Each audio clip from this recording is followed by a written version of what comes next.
자, 오늘은 국제철학올림피아드 논제 해설을 해볼게. 오늘 다루고자 하는 논제는 2026년 올 1월에 본 거야. 올 1월에 본, 한국 예선전에 있어서의 1번이지. 자, 1번 논제를 해설을 하는 건데. 자, 먼저 간단히 봐볼까. 올해 이미 국제대회는 끝났어. 어디서 했었냐고.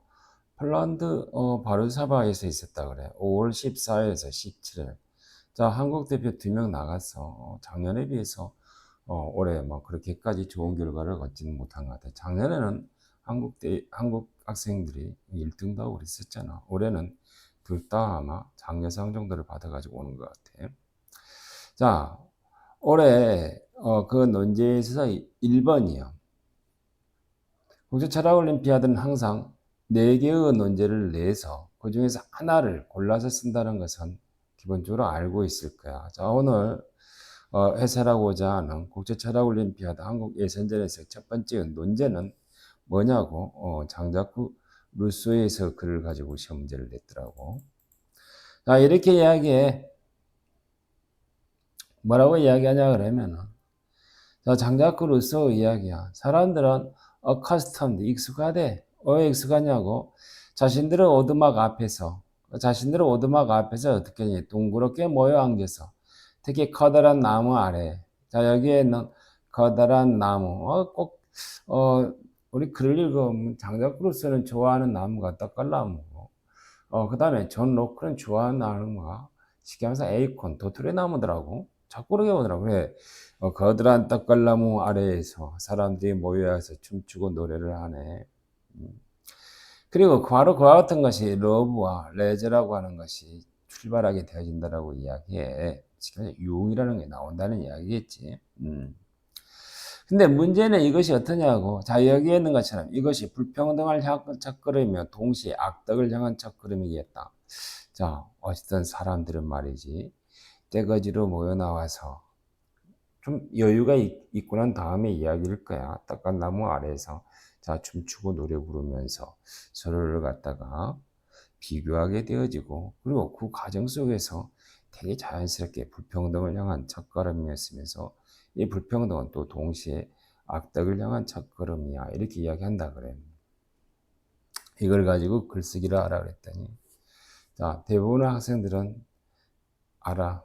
뭘 이야기하냐고. 여기에 불평등, 악덕. 그래, 불평등은 그 사회적 문제라고 이야기할 수도 있어 보이네. 근데 우리 인간 불평등 기원론에서 장자크 루소가 이 같은 불평등에서 출발점을 갖다가 프라이빗 프로퍼티에서 찾아. 우리 일반적으로 이렇게 많이 이해를 해. 그래서 사실 이걸 가지고 그 전에 그렇게 수업도 했어. 자, 그러다 보니까 어떤 학생이 이 글을 가지고, 그래, 장자크 루소에 있어서의 불평등을 향한 첫걸음, 이렇게 이야기하게 되어지만, 아, 이게 private property에서의 출현이야. 이렇게 이야기를 하게 되어지는 거. 그 이것이 악덕으로 가게 되어지면, 그래, 말 그대로 사회적 문제가 되어지겠지. 이러한 사회적 문제의 해결은 말 그대로 제도를 통해서 바꿔나가는 것이 필요해 보여. justice, 정의, 요게 또 그래서 장자크 루소에서는 소셜 컨트랙트, 사회 계약론인 거 아니야? 사회 재계약으로 해. 자, 이렇게 우리가 일반적으로 장자크 루소에 대해서 이해를 하고 있단 말이야. 자, 그리고 나 역시도 그렇게 수업을 해. 대체로. 그러다 보니까 어떤 학생이 답을 이렇게 쓴 거. 자, 그렇게 썼습니다. 자, 알고 보면 inequality, 불평등은요. 사적 소유에서 출발하고, 이 같은 불평등은 말 그대로 악덕이었잖아. 그러니까 이것은 바로잡아야 될 부분이야. justice, 정의로 나가네. 자기는 이 선상에 의해서 글쓰기를 그렇게 했다라는 거야. 자, 근데 이렇게 쓰게 되어지면 결과가 어떻게 되어지냐면 점수를 보니까 그러더라. 창의적 구성력에서 18점 정도밖에 안 주네. 이 학생이 외국어 실력이 뛰어나냐? 아니야, 영어 잘해. 중요한 것은 철학 올림피아드는 영어가 아니라는 거야. 장어적인 구성력이 중요한 거고, 그리고 논리적 설득력과 철학적 이해력이요. 알고 보면은 국제 철학 올림피아드에 있어서의 4분의 3은 철학적 이해력, 애국어 표현력은 4분의 1이야. 근데 방금 이야기한 것처럼 사적 소유는 불평등을 갖고, 이런 불평등이 쉽게 말해서 바로잡아야 되니까 정의의 연속선상에서 다 이렇게 이야기를 하게 되어지는 거야. 자, 이렇게 이야기하게 되어지면 좋은 점수를 받나? 그렇지는 않았던 것 같아. 그래서 이 학생은 외국어 표현량이나 이런 것은 별로 뒤떨어지지 않았음에도 불구하고 쉽게 말해서 창의적 구성력에서 좋은 점수를 받지 못했어. 자, 또 다른 학생이요. 저는요, 루소에 대해서 내가 알고 있는 전반적인 이해를 벗어나서, 자, 논제에만 집중시켰다는 거야, 논제에만. 즉, 텍스트에 충실했다는 거야. 자, 그 텍스트에 대한 분석을 해보게 되어지면, 자, 여기에 있는, 불평등을 이야기할 때, 이 불평등을 초래하는 것은 여기에서는 사적 소유에 대해서 이야기하고 있지는 않아. 뭐, 알고 보면 비교하고자 하는 심리요. 비교 심리라 할까? 바로 이것이 불평등을 가져온다고 이야기할 뿐인가? 자기는 거기에다가 포커스를 맞춰서, 그래, 인간에 있어서의 비교하고자 하는 심리라고 하는 것이 불평등을 초래하게 되어지고, 바로 그와 같은 것이 하나의 악덕이야. 야, 저기에 맞춰서 이야기를 했다는 거야. 자, 그렇게 썼더니 창의적 구성력에서 어떻게 되어지니? 22점, 18점. 거의 차이가 어떻게 되어지냐? 5점가량이 나보네. 따라잡을 수가 없어 보이네. 그래서 이 학생은 어떻게, 총점이 어떻게 되어져? 89점, 80.33. 자, 이렇게 해서 이 학생은 입상을 하고, 이 학생은 입상권에 미치지를 못했다는 생각이 들어. 그러면 중요한 것은 어떻게 되어지는가? 국제 철학 올림피아드. 자, 주어져 있는 논제, 텍스트에 대해서 집중하라는 이야기지. 내가 알고 있는 그 사람에 대한 피상적 지식을 가지고 논제를 재단하지 말라는 그러한 이야기라는 생각이 들어. 자, 우리 그런 거 보고 논제 이타자고 그래. 근데 사실은 그와 같이 이야기하게 되어지는 것은 내가 수업을 할 때 항상 대체로 그렇게 했거든. 왜? 사실은 장자크로스에서 인간 불평등 교훈이라고 하는 텍스트를 읽는 학생이라고 하면은, 자, 일부에서는 어떻게 되어지냐?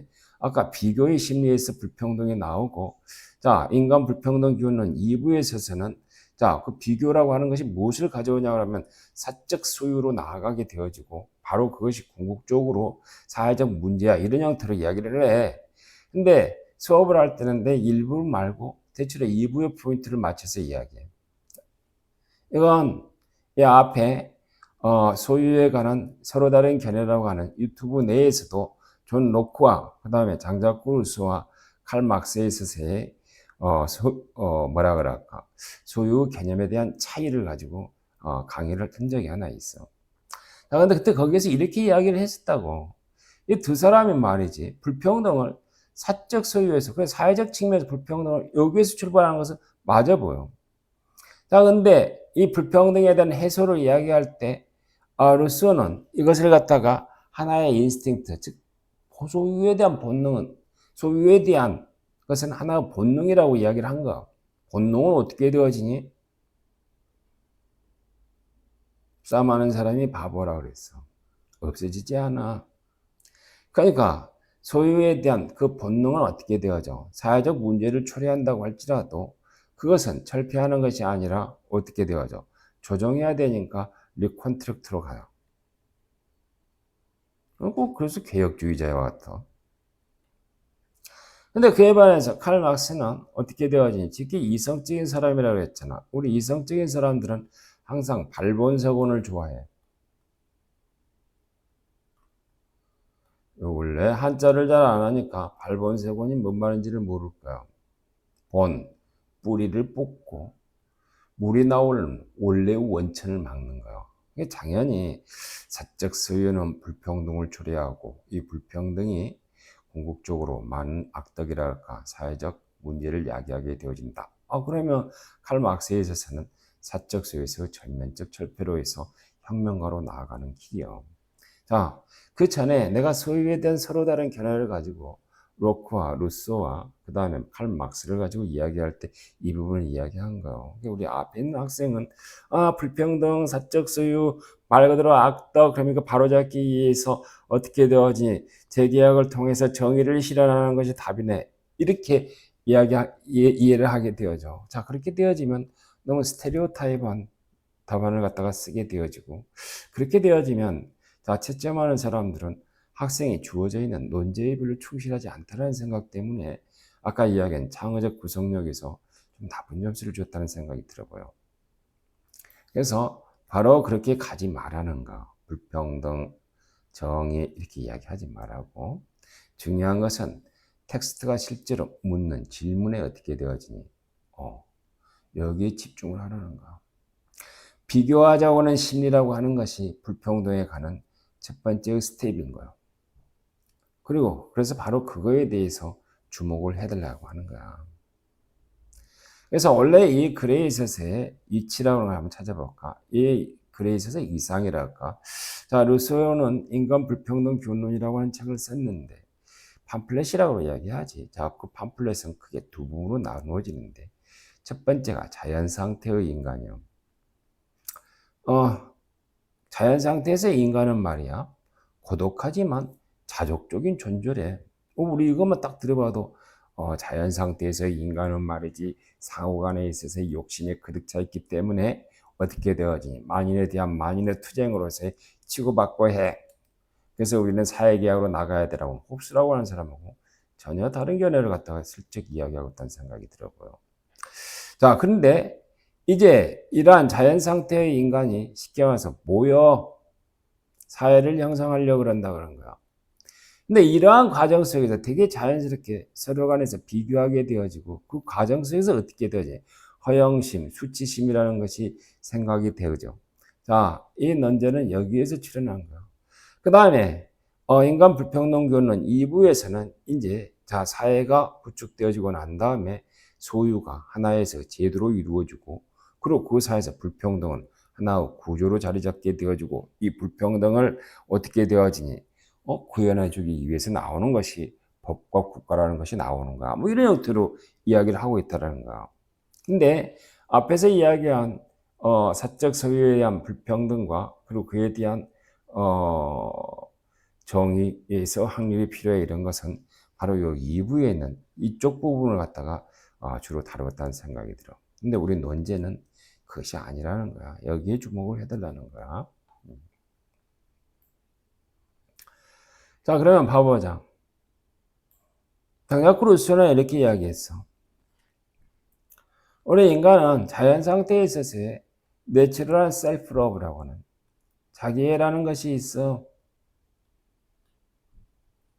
근데 여기 있는 것처럼 떡갈나무 아래서 어떻게 되어지니 모여앉아서 노래하고 춤추다 보면 어떻게 되니 자연스럽게 내가 니보다 더 잘해 뭐 이와 같은 것을 갖다가 갖게 되어진다는 거야. 비교하게 되어지는 이러한 심리라고 하는 것이 생겨나게 되어져. 컴패러티브 베너티라고 이야기를 하고 있네. 자, 이와 같은 것. 자, 알고는 순수한 자기애와 상대와 나와 있어서의 비교하고자 하는 허영심이라는 것을 갖다가 갖게 되어져. 그리고 이와 같은 것은 쉽게 말해서 이제 충족이 안 돼. 그 결과 허영과 시기와 경멸이라는 것이 생겨나게 되어지면서 아까 이야기한 것처럼 드디어 악덕이라는 것이 출현하게 되어져. 이렇게 이야기를 하고 있는 거야. 자, 이렇게 이야기하지. 자, 그러면서부터 이러한 최초의 구별로부터 한쪽에서는 허영심과 경멸이라는 것이 생겨나고 다른 쪽에서는 수치심과 시기심이 싹트고 그리고 마침 이러한 새로운 누룩들이 일으킨 발효는 순수함과 행복의 치명적인 결합 등을 낳고 말았어. 자, 우리 자연 상태에서 말이야. 사회로 가게 되어지면서 우리 인간은 타락한다라고 하는 것이 장자크루스의 생각이라는 거야. 근데 왜 타락하냐? 바로 여기서 있는 것처럼 컴패러티브 베너티라는 것이 생겨난다는 거. 그리고 이 나중에 이 컴패러티브 베너티브라는 것이 자 2부에 가게 되어지면 어떻게 되어지? 이게 바로 사적 소유로서 전환되어지게 된다는 이런 측면을 이야기해요. 자, 루소에서 역사적 서사. 루소는 역사적 서사라고 하는데 이것도 하나의 스토리야. 우리 장자크 루소는 소설가라고 이야기하지 않았냐? 소설도 아니 소설가가 아니라 소설도 쓴 사람이요. 뭐 신 엘로이스라고 하는 소설도 썼다 그러지 않지. 먹고 살 길이 없었으니까 참 별짓을 다 했던 것이 장자크 루소라고 생각이 드는데, 자, 이 사람은 자연 상태에서 사회 상태로 가는 과정을 갖다가 하나에 있어서의 서사, 즉 말 그대로 스토리, 소설과 같이 썼다는 생각 들어보여. 자, 그래서 자족적인 상태에서의 자연에서 어떻게 되어지? 자, 사회의 초기에 들어가면서 허영심이 생겨나게 되어지고, 그리고 그것이 그 다음 단계로 가게 되어지면 하나 물질로 되어져, 이제 이게. 이 물질이 바로 뭐냐? 이 물질이 바로 사적 소유가 되어지지 않을까? 그러면서 구조적 불평등으로 나아가게 된다는 거.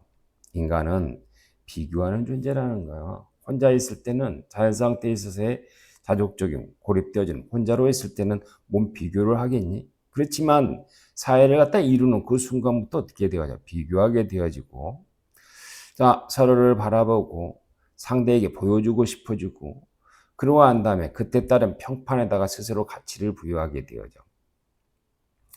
근데 또 사회 속에서 어떻게 되니? 농업이 발달하게 되어지고, 야금술이 생겨나고, 그 다음에 협력이 필요하고, 뭐 이와 같은 형태로 이제 사회가 진행되어 나가면서 어떻게 되니? 사적 소유라는 것은 너무나도 어떻게 되어지니? 자연스럽게 형성되어 나온다는 거.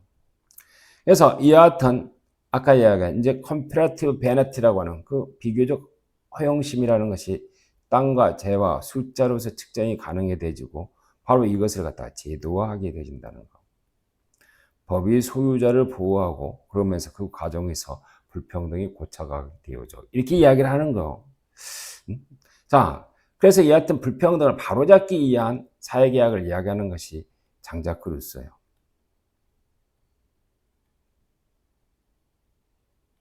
여기서 요거는 말이야. 사적 세적 구조적 불평등이 전환되어져 나가는 과정 속에서의 사회계약을 이야기하는 사람들이 있어. 홉스라든지 아마 존 로크라든지 이런 사람들이 해당되진다는 생각이 들어요. 왜냐하면 장자크로서는 그런 사람들, 그런 사회계약론자들은 알고 보면 사기꾼이라고 생각을 하는 것 같아. 쉽게 말해서 가진 자가 말이지. 자연 상태에서 가진 자. 우리 존 로크는 자연 상태에서도 사적 소유의 출현을 갖다가 되게 자연스럽게 바라봐. 그러면 자연 상태에서 이루어진 그 사적 소유를 갖다가 정당화하려고 하지 않겠냐? 자, 그러면서 사회를 만들고 그러한 다음에 재산을 지키기 위해서 국가에 의해서 법이라는 것이 나오기도 하고 그래요. 근데 장자크로서는 그걸 갖다가 사기야 이렇게 이야기하더만. 쉽게 말해서 자연 상태에서 가진 자가 어떻게 되어지니 자기에 있어서의 그 소유물을 지키기 위해서 계약을 맺고 그러고 한 다음에 그 계약을 갖다가 정당화해 정의의 이름으로 정당화하는데 그건 알고 보면 사기야 이렇게 이야기한다는 거. 그 부분에 대해서는 사회계약론에서 조금 더 다시 이야기할 거야 나중에. 그러면 이와 같은 장자크 루소에 대해 주장에 대해서는 반박은 어떻게 되었까? 아까 루소는 그래서 자연 상태는 혼자 살아요. 그리고 자족적인 거요. 근데 홉스는 그랬지. 안 그래요. 알고 보면은 푸어 빈곤했었고요. 자족적이지 않다는 이야기야. 그 다음에 알고 보면 야만적이었어.